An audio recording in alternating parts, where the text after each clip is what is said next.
Welcome to this episode of our program, Daily Debate. As usual, we will be discussing a very contentious debate. Today we'll be speaking about optimism. And optimism means new announcements. And new announcements, we start with the Italian oil and gas company, Eni, that announced the discovery of new resources in the area of Abu Dhabi in the Suez Gulf. Eni said that the well will be completed and put into production in the next few days with an expected initial flow rate of about 5,000 barrels per day. Egypt recorded investments of $30 billion in petroleum sector, recording the highest rates ever. Minister of Petroleum and Mineral Resources, Tariq Al-Mullah, said that the sector has achieved the largest contribution to the GDP by about 25%, in addition to its contribution of 44% in foreign direct investments. Al-Mullah affirmed that the huge achievements in the natural gas sector enabled Egypt to achieve self-sufficiency. This is first at the end of September 2018, and to return to export. We'll be speaking about that and more, and how would this be satisfactory to the economic side of Egypt. We'll be speaking about the energy field and more with our distinguished guest, Mr. Salah Hafez, former head of the petroleum. Let me here take again, former deputy head of the General Petroleum Authority. Thank you so much for joining us. Thank you. And before we delve into our discussion, let's first have this quick report. And this is another top story or headline of the day that is a top note for Egypt. Today in Egypt, President Hafez al-Sisi inaugurated the World Radio Communication Conference, the WRC, in Sharm el-Sheikh, which is held for the first time in 20 years outside its premises in Geneva. Let's watch the report and we'll come back for more details. President Abdel Fattah al-Sisi opened on Monday the World Radio Communication Conference in Sharm el-Sheikh, which is scheduled to last until November 22nd. The conference, which is organized by the UN Agency of the International Telecommunications Union, is being held for the first time in 20 years outside the ITU headquarters in Geneva. President al-Sisi said that the conference reflects the evolution of Egyptian civilization and that Egypt is keeping up with and contributing to global developments. The President welcomed all the attendants and invited them to enjoy what Sharm el-Sheikh has to offer. More than 3,500 participants from 140 countries, including more than 50 ministers and deputy ministers from around the world, are participating in the conference. At least 1,000 specialized research papers will be discussed at the conference. Hulin Zhao, Secretary General of the ITU, said that the union was established in 1865, which is the same year when Egypt's post service was established, adding that Egypt is a long-time member of the ITU.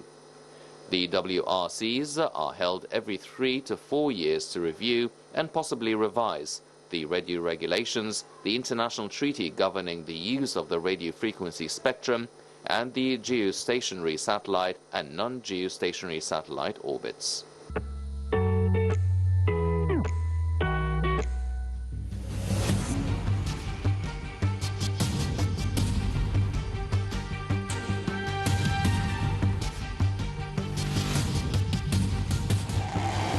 تحية تقدير واحترام لبطل حقيقي. البطل ده هو مصر وشعبها.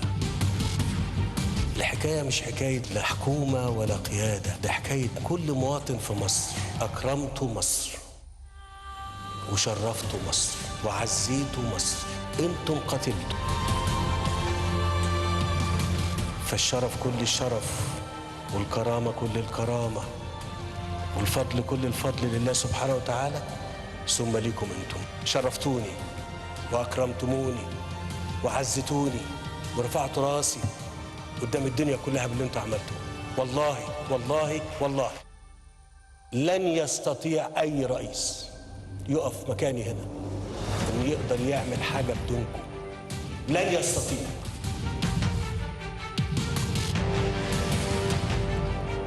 قصة وطن يتحدث عن نفسه.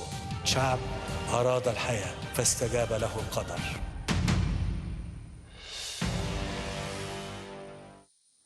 Right, welcome back. And as I said, the very beginning will be speaking or shedding light on the top story of the day, which is the World Radio Communication Conference, which is being held here in Sharm el-Sheikh, the first time ever in 20 years to be held outside its headquarters, or the International Telecommunication Union headquarters in Geneva. We have with us over the phone Dr. Sayed Salah, Professor of Telecommunication and Information Technology. Good evening to you, sir. Good evening. How are you doing? I'm doing fine, thank you so much. And if we are speaking about this conference being held here in Sharm el-Sheikh for the first time in 20 years or in 2 decades outside its premises. So first, let me take your reading, and how does this, or what does this reflect? Really, it's a kind of honor for Egypt, and unless Egypt is a lighthouse, and they do appreciate the efforts that's been done, I mean lately and recently, especially for the sustainable development and technology, ICT, generally speaking, information, communication technology, they wouldn't agree when our president invited them to hold this conference, WRC, here. So it means here that Egypt has a quite good place here, and that's what we are all convinced with. Yes. And as you have just said, that for 20 years, this is the first time to get out from Geneva and to be held here in Sharm el-Sheikh. You said when the president invited them. No, rather the president invited them and he inaugurated the conference himself. So how do you view how the world perceive how our leadership is keen to attend on that level such an important conference? I'm afraid I can't hear you well. I'm Again. afraid the voice is very. Again. I mean, I'm trying. I'm here. Again. So you said that the president invited the organization to come and hold its important conference here in Sharm el-Sheikh. Rather, the president himself inaugurated the conference in Sharm el-Sheikh. So how do you view how the world perceive how the leadership is so keen on attending such important events? Yes. Yes. There's a problem with sound, but I think that I can tell what you were asking about.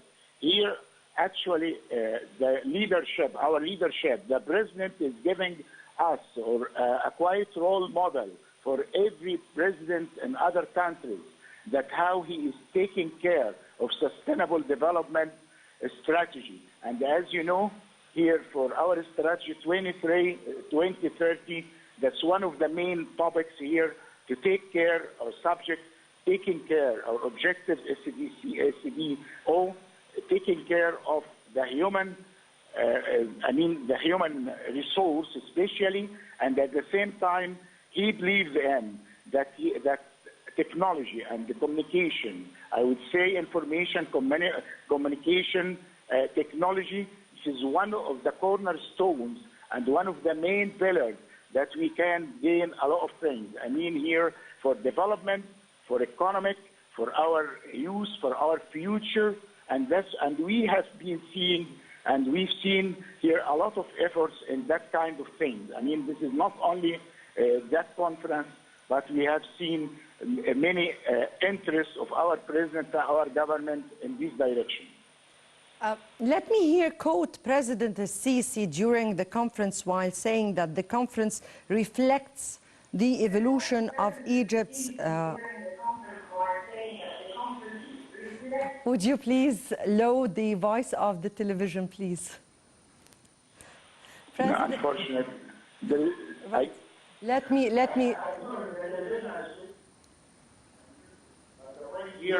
The voice here is very low. I'm trying hardly to understand the question or your comment. Right. I am away of the I'm just quoting the president, what the president said during the inaugural session. So the president exactly said that holding such a conference in Egypt reflects the evolution of the Egyptian civilization and that Egypt is keeping up with the contribution, or rather to contribute to global development. He also spoke about the fifth generation of technology, and said that this conference and that Egypt is very much keen to cope with the fifth generation of technology. Your comment on how you read the statements? Yes, actually here, what we are looking for, I mean, for the development of and futurology and the future of, generally speaking, in technology and all its application, one of the main topics or one of the main things that we are looking for, it's called IoT, Internet of Things. And actually things, it means what? Starting from the toothbrush, television set, refrigerator, cooker, whatever you have that, mobile, whatever you have that here in your home and in the government and different services, automobiles or cars. So what we are looking for and what the world is looking and imagining will happen for the near future, and they started already, that we'll have here billions of devices around the world. Actually, we are planning, I mean the whole world is planning to have 100 billion of devices.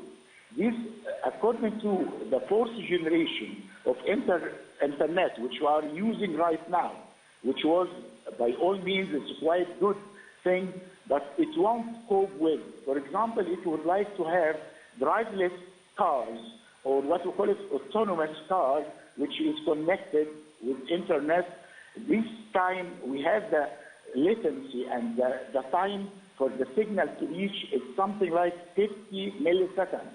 50 milliseconds, we may say it's 0.05 of second. But actually, though it is very small and tiny, but it doesn't work, for example, for medicine, operation, robotics, and especially for car automation, if you have no drivers, because this will make some danger or it will be catastrophic. That's why we have to switch what we call it the fifth generation. And fortunately, the whole world, they are not advancing us with a big base. I mean, they have just started a few months ago. And fortunately, for that kind of technology, it doesn't need a huge infrastructure, but it needs what we call it, for example, small cells. And it could be applied with multiple input antenna. I don't want to go in that kind of technical in-depth, but shortly we say that that kind of infrastructure for the fifth generation will be able to cope with and keep pace with advanced and developed countries. And this is on our side. As well as we have already here thousands of graduates who are qualified, they are capable here to cope with, and actually we are looking forward, we are optimistic that we'll keep here developing not only economically or technologically, but as well will have the luxury and prosperity for all Egypt and for the youth in general. Yes. That's what we are looking for, and sometimes we say we have hardware, software, and the main thing of this is what we call it mindware. It relies here on the human resource himself, and fortunately we have our ratio of youth are big enough compared with other countries. So what our president was saying is really accurate 100%. Yes. Indeed, it's not an option anymore, and it's not luxurious anymore to cope with the up-to-date technology, and definitely the fifth generation of technology This is no option anymore. We have to, if we really want to take our country to what we aspire for of sustainable development. Dr. Sayed Salah, Professor of Telecommunication and Information Technology, we thank you so much for being with us. Before we start with our discussion, Mr. Salah, let me first this report and any announces new oil discovery in Suez Canal offshore Egypt. Let's watch.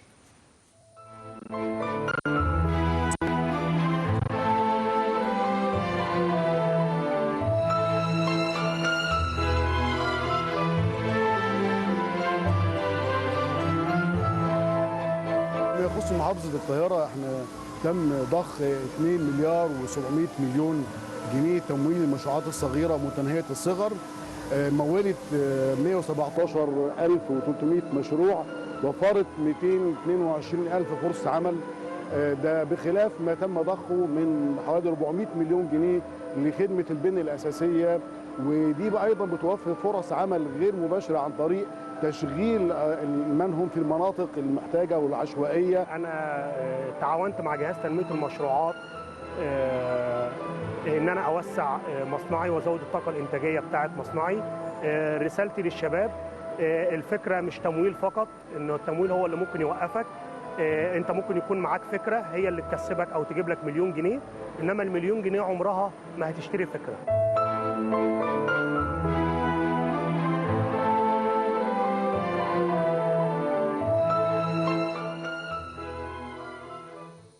Italian company Eni announced Friday the discovery of new resources in the area of Abordis Sidri in the Suez Gulf, with estimations to contain about 200 million barrels of oil in place.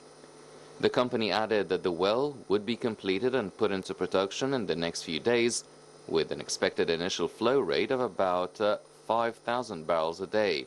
The discovery was made where the operating company Petrobel, equally held by the Egyptian General Petroleum Corporation and by Eni, drilled an appraisal well of the discovery of Sidri South, announced in July. The Sidri 36 appraisal well, drilled to assess the field continuity westward in a down-dip position with respect to Sidri 23 discovery well, encountered an important hydrocarbon column in the clastic sequence of the Nubia Formation, 200 meters of hydrocarbon column.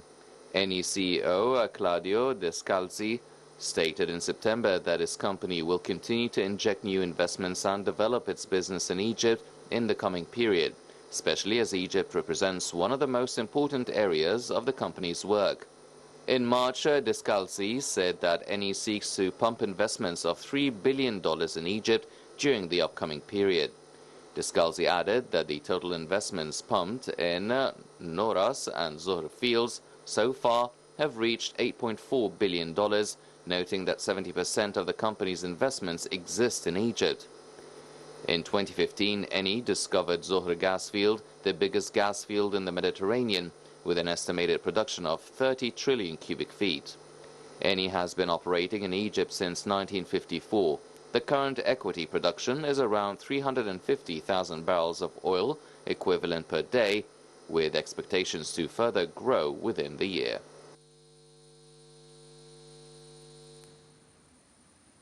Right, welcome back, and let me again welcome our distinguished guest, Mr. Salah Hafez, former chairman of the Environmental Agency and former deputy head of the General Petroleum Authority. Thank you again for being with us. Thank you. And let me take first your note on this new discovery, and what does this mean for Egypt? Well, actually, the types of wells that are drilled in general are exploratory well, appraisal well, and development well. So discovery, we call it wildcat if you go in a remote area and find a discovery like Zohr, for instance. This was a discovery.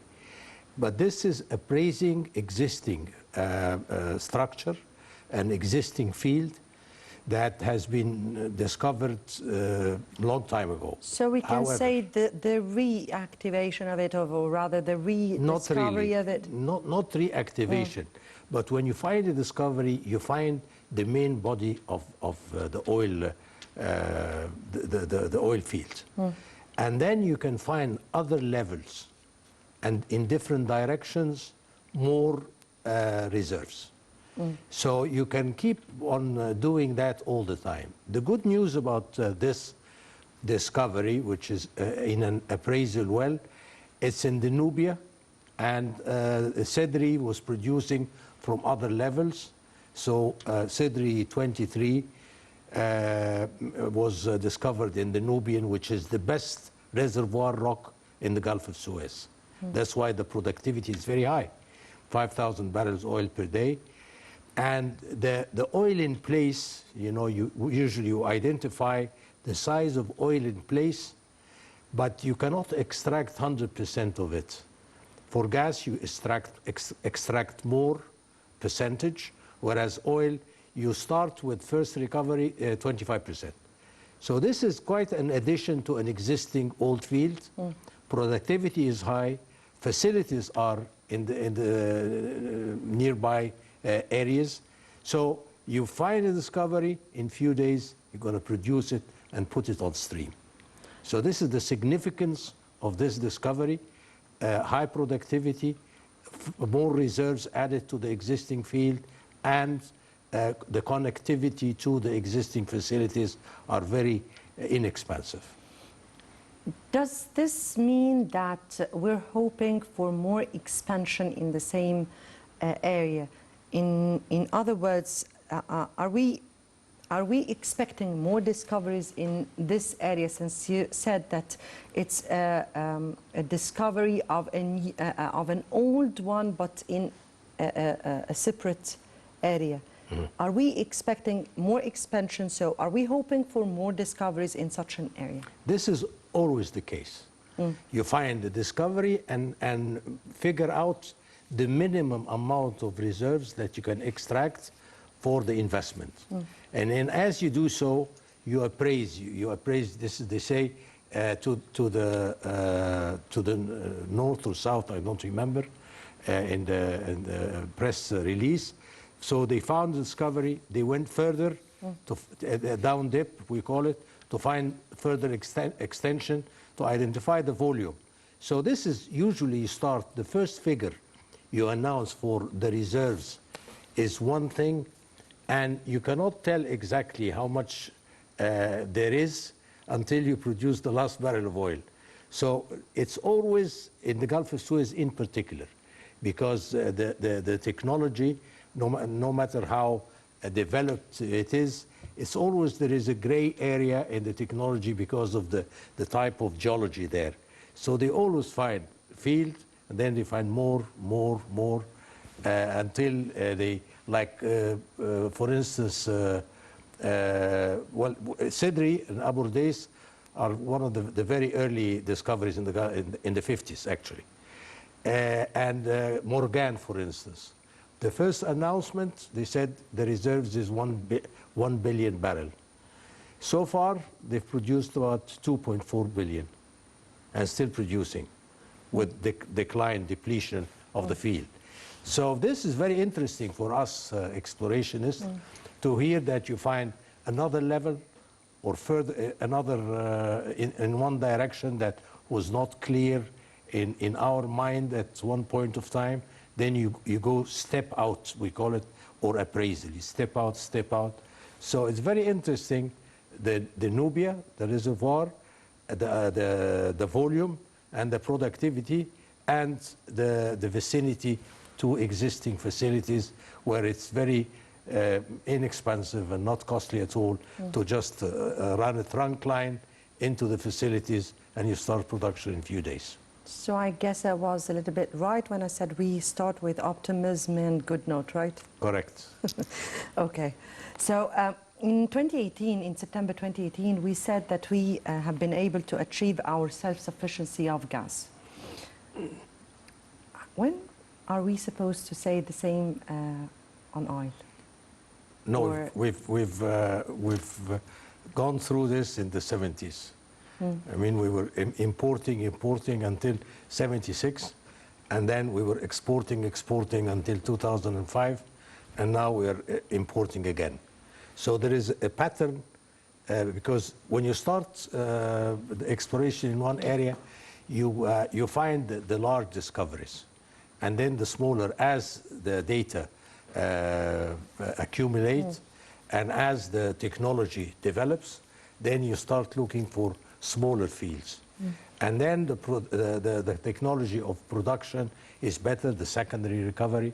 So we went through the curve and plateau, and plateau goes up and down, up and down. Some fields are depleting.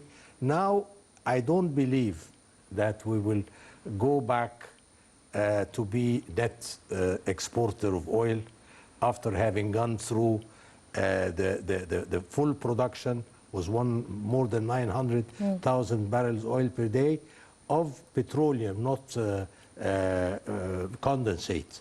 Now the condensate, which is found with gas, is augmenting the production of oil. But in general, we are on the decline for the production of oil, and now we're more into the gas era. We're more into the gas era. What does it mean exactly, self-sufficiency? What does this mean for Egypt?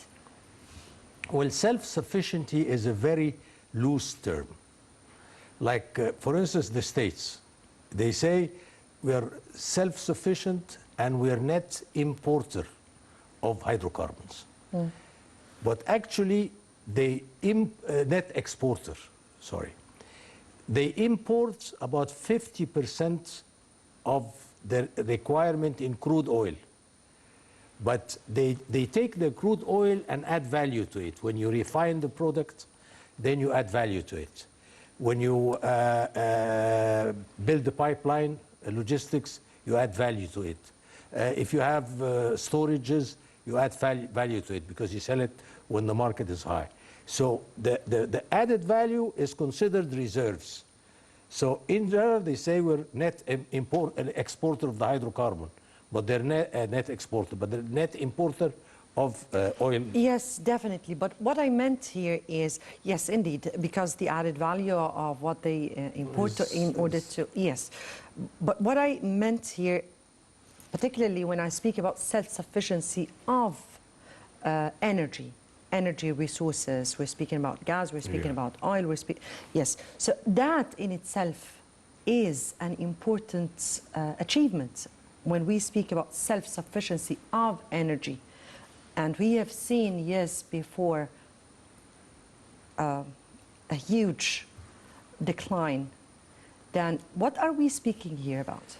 Well, actually, the key to it is the regional hub that we're contemplating these days. You cannot plan to have a hub by year 2020, for instance. But the dynamics of the area and the dynamics of development, dynamics of discoveries and the nearby areas, this is what makes it possible.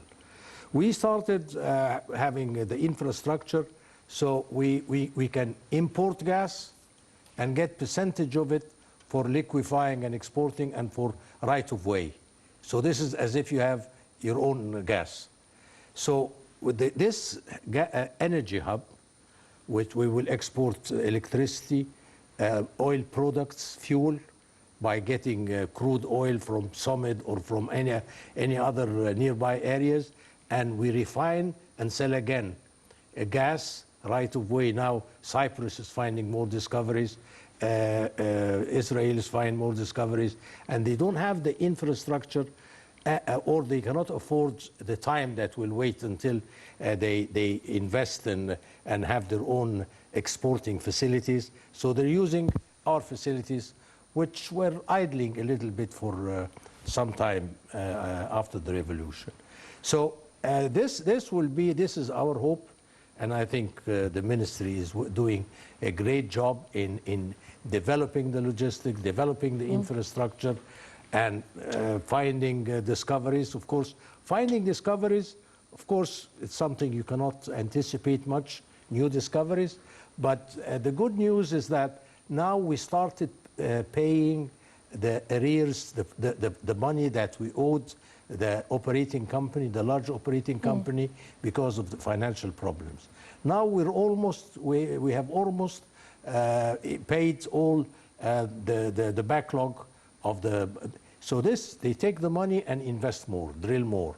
The more wells you drill, the more seismic you do, the better chances of finding more oil and hence become self-sufficient. Since you become an opportunity for more countries to come and for more companies to exactly to come. If we speak about very positive and conducive, very conducive thing for attracting investment in Egypt.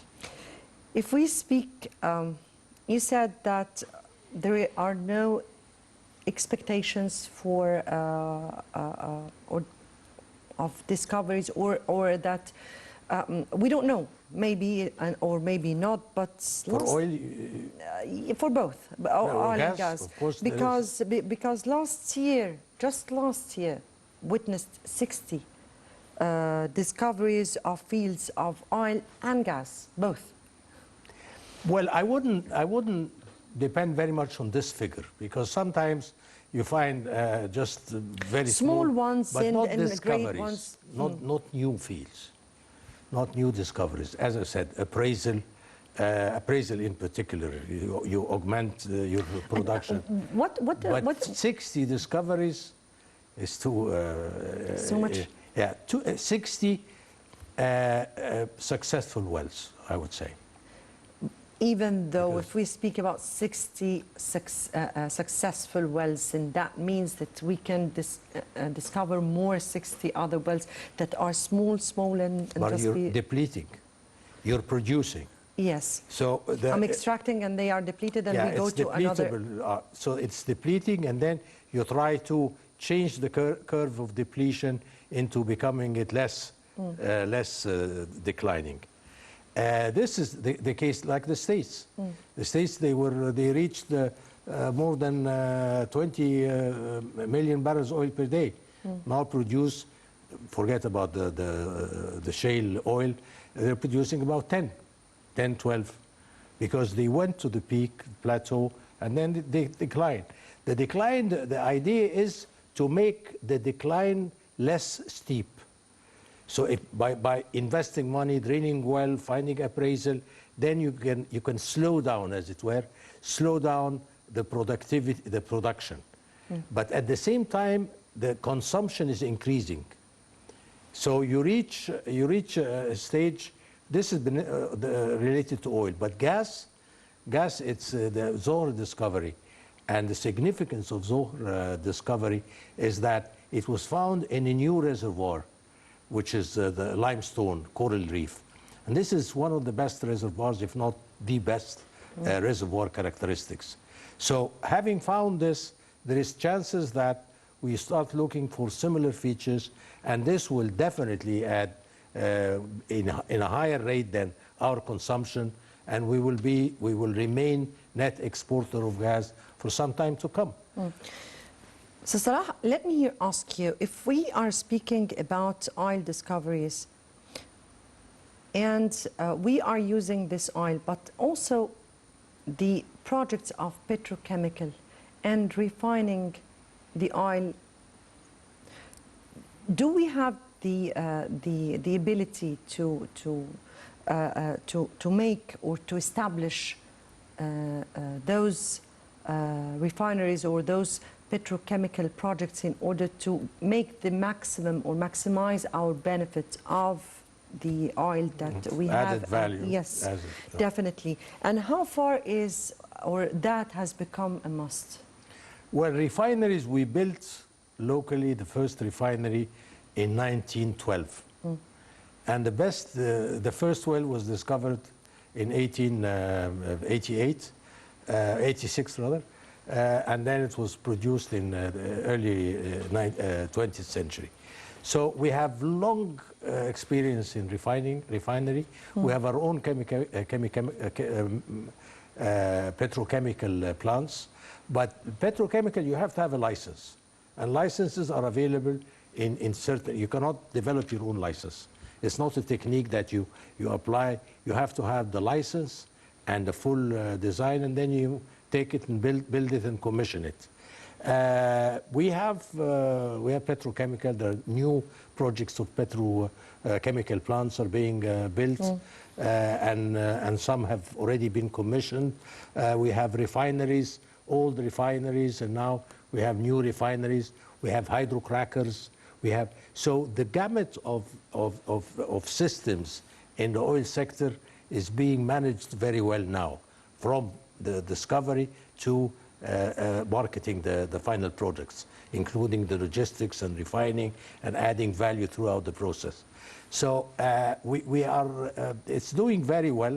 Of course, I come from this sector, and I know, I have a feel how good it's being run now. And the most important thing is the investment that is coming in abundance these days, because the trust is back and we have control of all our demarcation lines of the exclusive economic zones, which is great potential for finding large and more fields, but mostly gas and less so in oil. But in general, the added value that the hub will introduce to the system will make us net exporter of hydrocarbons. Yes, we'll get back to this issue of Egypt as a hub market for energy. Right after I take this report, and Egypt's oil sector hits highest investment rate value at $30 billion. Let's watch.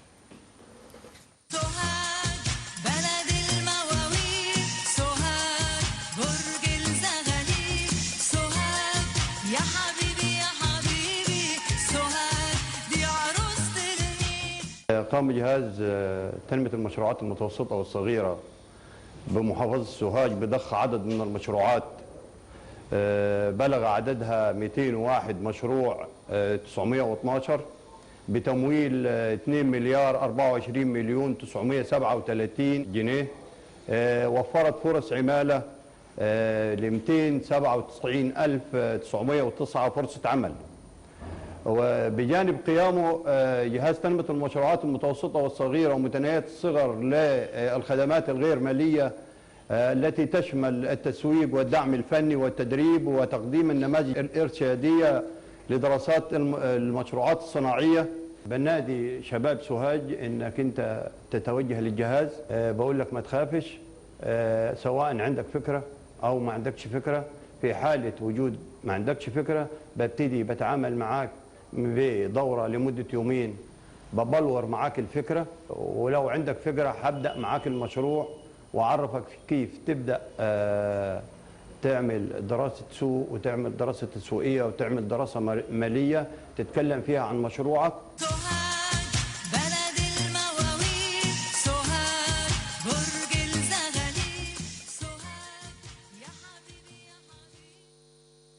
Minister of Petroleum and Mineral Resources Tariq al-Mullah said that over the past 5 years, Egypt's oil and gas sector has for the first time managed to hit the highest investment rate, which amounted to $30 billion.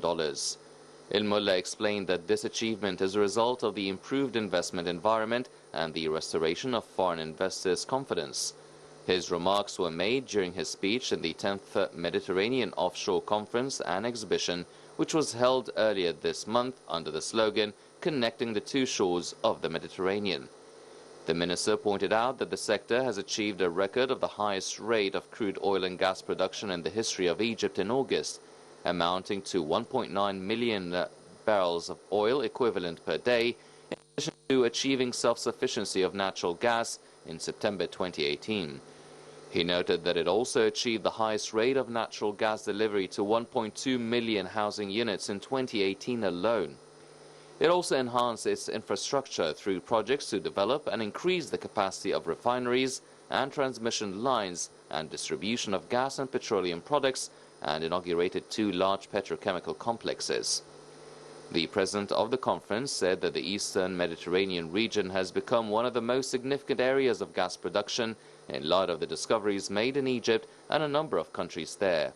He pointed to Egypt's discovery of Zohr oil field alongside other discoveries to meet the domestic demand and return to being a gas exporting country, which qualifies it to be a regional hub for trading in oil and gas.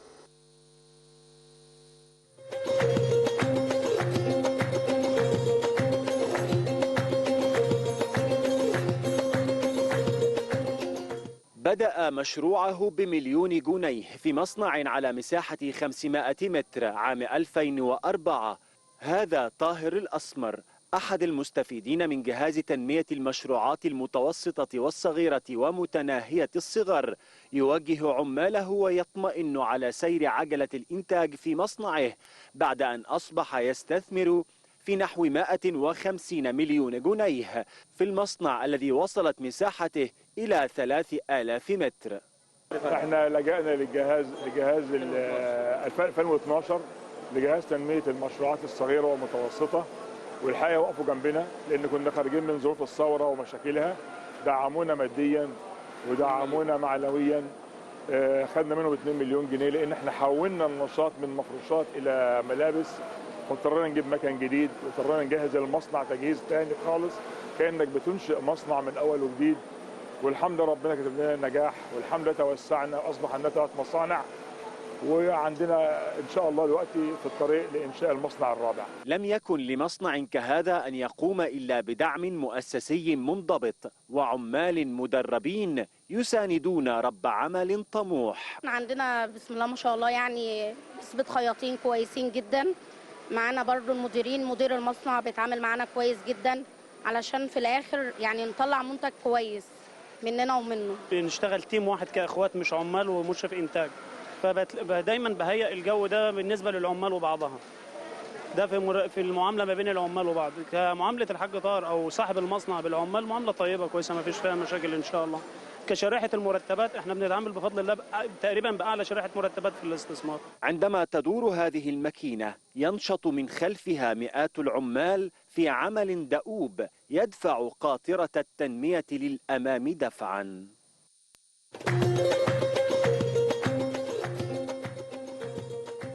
Right, welcome back, and ahead with my questions because I have 2 important questions here.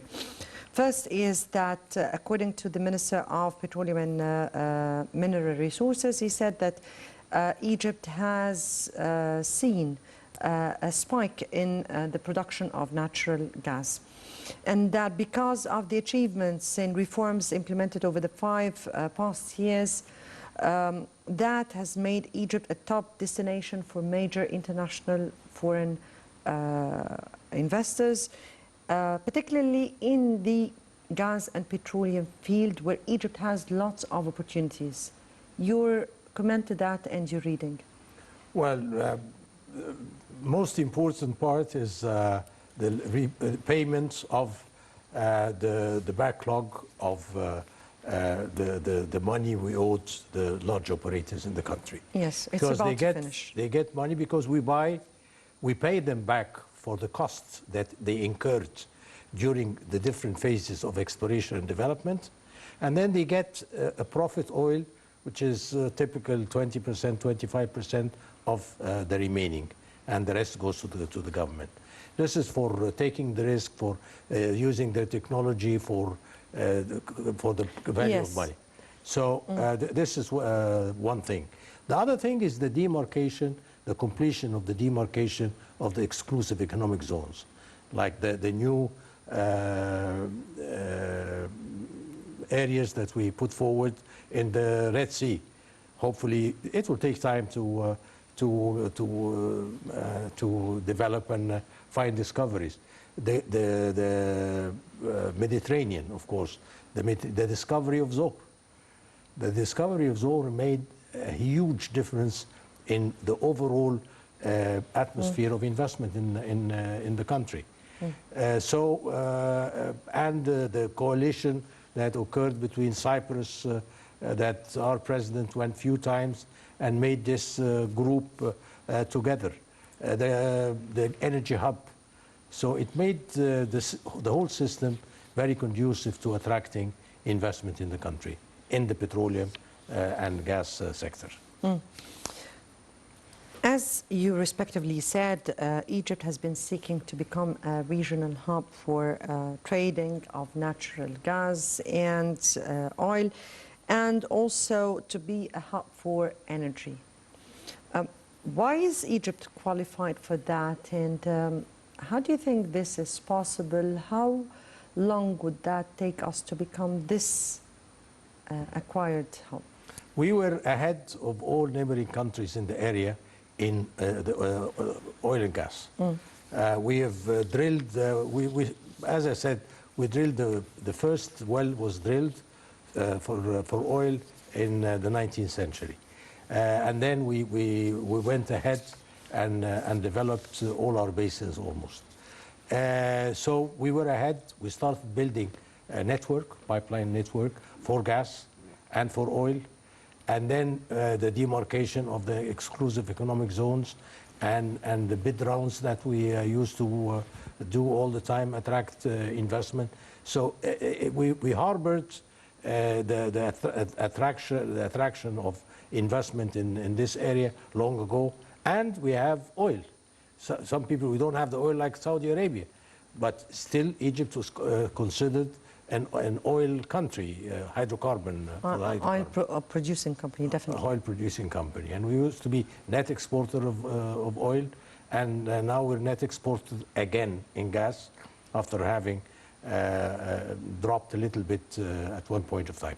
So, so this is actually, this sector is very vibrant, very active. The agreements are continuously being developed to the favor of the country and the operators, because the agreement, you have to manage their risk. So there is one risk: if you don't find anything, then you lose all the money.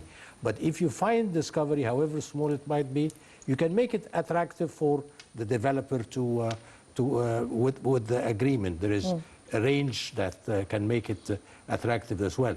But it's very, very fair and square for the country and for the investors, whether the field is small or, and this is, you don't find it in other countries, for instance. Yes. So it's very attractive for investors for this matter. And more that we have our keenness, our own keenness and hopes for this to become true for Egypt's future and for the prosperity of the country, right? Correct. This is correct. It's an important sector. It's a real important sector for the Egyptian economy. To go from net importer to net exporter, like in gas, this means a lot in the balance of payment and for the budget of the country, because it's the deficiency in the budget will be less, and the money you will get, you'll be investing for the welfare of the people. Yes, that's out of the box, by the way. Okay.